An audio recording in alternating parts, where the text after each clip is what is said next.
प्रेम से बोलो विश्वकर्मा भगवान की बोला बोला बाबा विश्वकर्मा की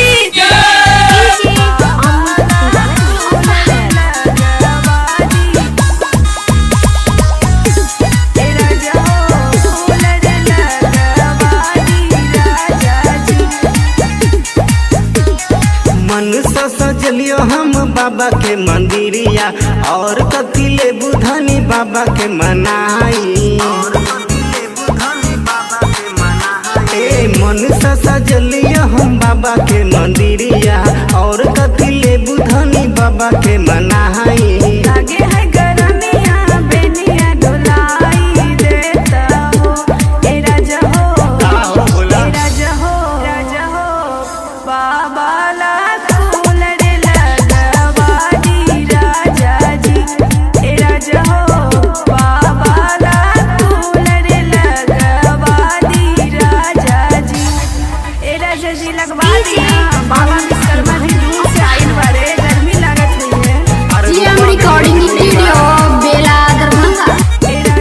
प्रेम से बोलिए बाबा विश्वकर्मा की। आज के रतिया तू पूजा कैला सुनाए धनिया होखे त बिहान लगवाई देव बाबा के एसिया कूलर। जल्दी से लगवा दी ना।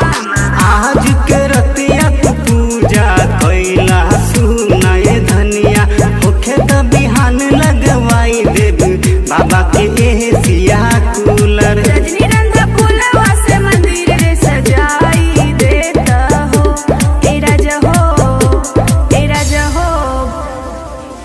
बाबा ला कूलर लगवादी राजा जी ए राजा हो बाबा ला कूलर लगवा दी ना। जीएम रिकॉर्डिंग स्टूडियो बेला दरभंगा। बोला बोला बाबा विश्वकर्मा की। लगवा दी ना। बस गाड़ी चलेला पलेन हो बाबा विश्वकर्मा के कृपा से भई जाता आरती के बेरिया मानी लतर पूजनवा। लगवा दी ना। बस गाड़ी चलेला पलेन हो बाबा विश्वकर्मा के कृपा से भई जाता आरती के बेरिया मानी लतर पूजनवा।